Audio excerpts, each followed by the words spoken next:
É o seguinte, ó. É, uma das condições clínicas mais comuns no ombro do atleta é o que a gente chama de síndrome do braço morto, certo?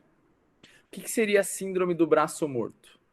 É qualquer condição patológica do ombro em que o atleta vai ser incapaz de arremessar com velocidade e precisão, devido a uma condição de dor e desconforto. Então, o objetivo de um arremesso, seja no handball, uma cortada no vôlei e por aí vai, é de arremessar o mais forte possível e o mais preciso possível. Se esse cara aqui conseguir colocar essa bola aqui o mais rápido possível naquele ângulo esquerdo lá do goleiro, provavelmente ele vai fazer um gol. Se ele conseguir arremessar muito forte e bem no ângulo, dificilmente o goleiro vai conseguir pegar. Então esse é o objetivo de um arremesso. Arremessar com o máximo de velocidade e o máximo de precisão.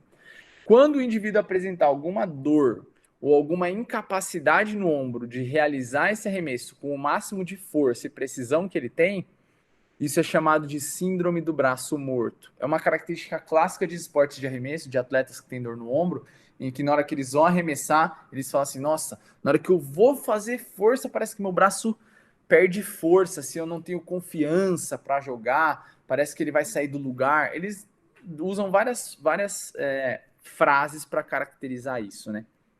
Então, síndrome do braço morto, arremessar com velocidade e precisão, está comprometido, certo?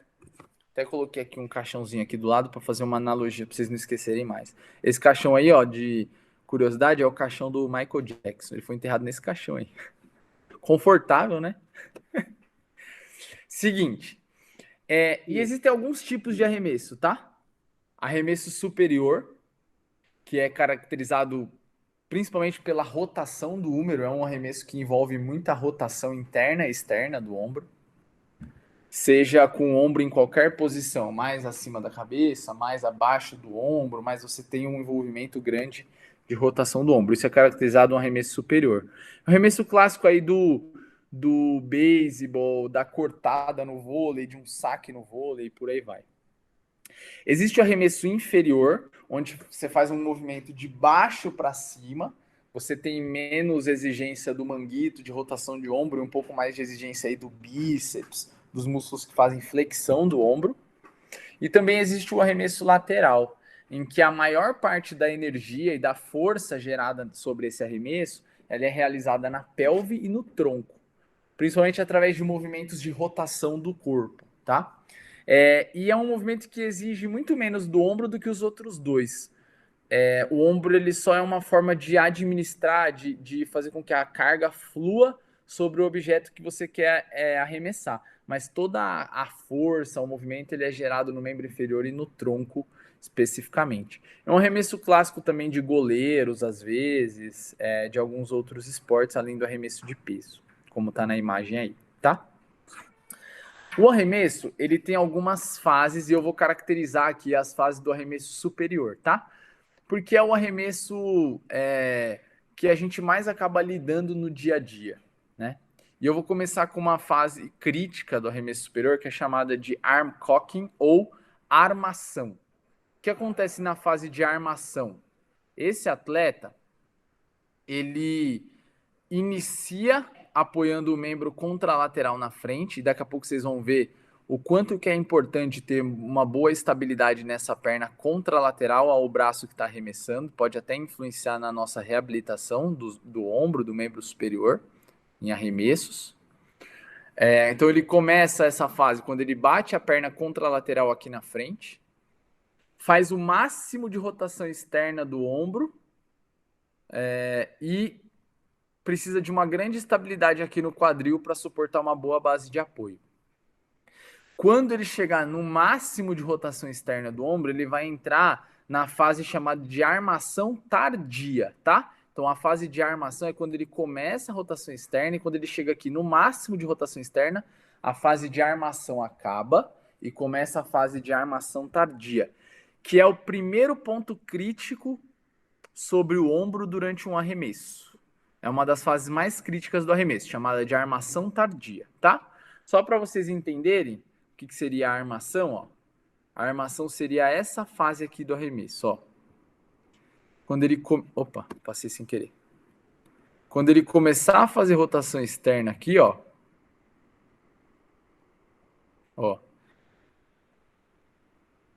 Ó, iniciou a rotação externa aqui atrás. Certo? Ele começou a fazer rotação externa. Quando ele chegar no máximo da rotação externa, aqui, ó, ele sai da fase de armação e entra na fase de armação tardia, que é a primeira fase crítica do arremesso, essa fase aqui, ó. Por quê? Na fase de armação tardia, quando ele está com o máximo de rotação externa do ombro, é o momento onde você tem maior sobrecarga sobre os músculos estabilizadores do ombro, o manguito principalmente, e principalmente os músculos estabilizadores aqui da região anterior do ombro. Por quê? Lá na artrocinemática do ombro, lá que vocês já devem ter tido aula sobre isso, quando você faz abdução e rotação externa do braço, a cabeça do húmero desliza para baixo e desliza para frente. Então, você tem uma força empurrando a cabeça para frente e os estabilizadores do ombro têm que suportar essa força. Quem são os principais estabilizadores para suportar essa força aqui? Os rotadores externos do ombro e o próprio deltoide. Essa musculatura suporta essa translação da cabeça. Então, eu tenho uma exigência muito grande sobre os tendões do manguito aqui nessa fase. Assim como eu estou no extremo de amplitude, tanto para abdução quanto para rotação externa, eu também tenho um estresse articular grande sobre os ligamentos que estabilizam essa articulação, sobre os estabilizadores passivos dessa articulação, como o labrum, que a gente vai falar sobre lesão de SLAP daqui a pouco, como a própria cartilagem do ombro em si, e por aí vai. Então é o primeiro momento crítico do arremesso, lembrem disso, tá? O segundo momento crítico do arremesso, ele vai acontecer depois dessa fase aqui, que é chamado de fase de desaceleração. Então, quando o atleta chega no máximo de rotação externa, ele vai armazenar o máximo de energia que ele pode para poder dissipar essa energia e arremessar com o máximo de precisão e força que ele puder. Lembra que esse era o objetivo do arremesso? Então, qual que é o intuito da armação? Armazenar energia para poder dissipar essa energia nessa fase agora, que é chamada de fase de aceleração. Então, ela começa lá com o máximo de rotação externa e ela vai terminar a fase de aceleração quando o atleta soltar a bola. Então, ele vai acelerar o braço para conseguir arremessar a bola. Nessa fase aqui, o intuito é fazer com que esse objeto aqui seja arremessado com o máximo de precisão e velocidade possível, certo? E ela vai terminar quando a bola sair da mão dele. Porque quando a bola sair da mão dele, ou aqui nesse exemplo, né, nesse finalzinho aqui, ó, quando sair alguma coisa da mão dele, é o momento em que ele sai da fase de aceleração, ó, que ele estava empurrando o braço para frente, e entra na próxima fase, que é chamada de fase de desaceleração. Em inglês, o pessoal chama de follow through, mas em português é desaceleração, certo? Essa fase é a segunda fase crítica do arremesso. Por quê? Da mesma forma com que o cara arremessou a bola para longe com o máximo de velocidade que ele pode, o máximo de força que ele tem, a cabeça do húmero e o braço dele também é arremessado, porque ele gerou aquela força de arremesso e você tem uma força de tração gigante sobre a cabeça do húmero, fazendo essa decoaptação. Então, nessa fase aqui, os estabilizadores do ombro, o deltoide, os músculos do manguito, a cabeça longa do bíceps, eles acabam trabalhando bastante para evitar com que a cabeça sofra essa decoaptação, para manter a cabeça bem estabilizada na glenoide.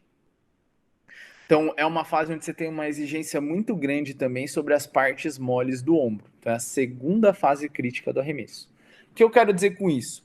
Normalmente, o seu atleta ele vai ter uma grande chance de sentir incômodo no arremesso em dois momentos: na fase de armação tardia e na fase de desaceleração.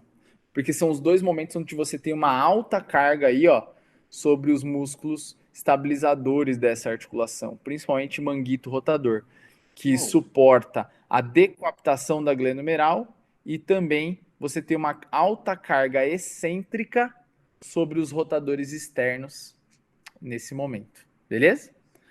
Então a fase de desaceleração seria isso aqui, ó. Quando ele solta e ele tem que segurar o braço, porque quando ele arremessa alguma coisa, o braço também é arremessado, a cabeça do húmero também é arremessada para fora da glenoide. E a última fase, que é a fase de follow through, né? Onde você tem uma exigência grande da musculatura da escápula para frear a escápula, associado também à musculatura do ombro, que continua freando a, a articulação glenomeral. Ó. Então, freou o braço, depois freia a escápula e o braço como um todo. Beleza?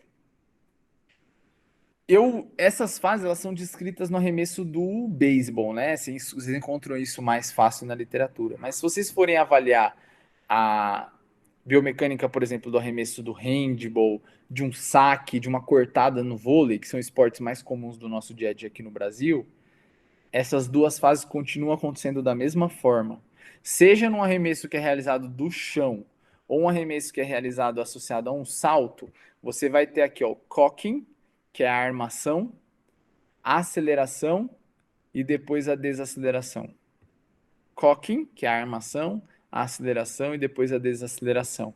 Lembrando que os dois momentos mais críticos são esses dois momentos aqui, ó. A armação tardia e a desaceleração do braço.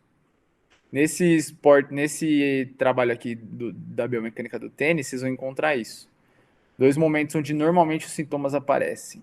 Extremo de rotação externa com abdução, extremo de rotação interna aqui, vindo para a adução do braço, com a necessidade de desaceleração da musculatura que atua sobre a articulação glenomeral. Então aqui, quando ele arma,